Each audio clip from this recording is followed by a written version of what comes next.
Hello అండి అందరికీ ఈరోజు ఎగ్ ఆమ్లెట్ ఎలా చేయాలో చూద్దాం. ఇది చాలా ఈజీ అండ్ టేస్టీగా కూడా అవుతుంది. ముందుగా అయితే ఒక బౌల్ తీసుకొని అందులో అయితే ఆనియన్స్ వేసుకోవాలి. అలాగే చిన్నగా కట్ చేసుకున్న పచ్చిమిరపకాయలు అండ్ కరివేపాకు వేసుకోవాలి. ఇందులోనే మనం కొద్దిగా పసుపు, ధనియాలు, అలాగే ఉప్పు, ఇంకా కొద్దిగా అయితే కారం కూడా వేసుకుందాము. ఇందులోనే కొద్దిగా జింజర్ గార్లిక్ పేస్ట్ వేసుకొని ఇంకా కలుపుకోవాలి. ఇది ఎంత బాగా కలిస్తే అంత టేస్ట్ అయితే వస్తుంది.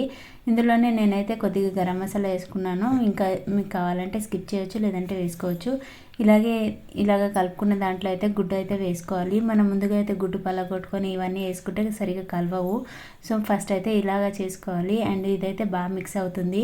ముందైతే ప్యాన్ వేడైన తర్వాత ఇందులోనే ఆయిల్ వేసి ఇంకా మనం కలుపుకునే ఆమ్లెట్ ఉంది కదా, అదైతే వేసుకుందామండి.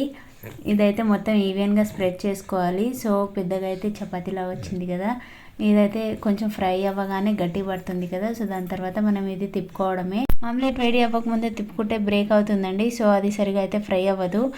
ఇలా కొద్దిగా అయితే గట్టి పడిన తర్వాత మనం తిప్పుకోవాలి. సో అలా అయితే చపాతీలాగా మంచిగా వస్తుంది. సో ఇది చాలా ఈజీ అండ్ టేస్టీగా అయితే ప్రిపేర్ అవుతుంది అండ్ సింపుల్ ప్రాసెస్ కూడా. మీరు కూడా ఒకసారి ట్రై చేయండి. మీకు ఎలా కుదిరింది అనేది కమెంట్ చేయండి. అలాగే సబ్స్క్రైబ్ చేయడం మర్చిపోకండి. Thank you for watching.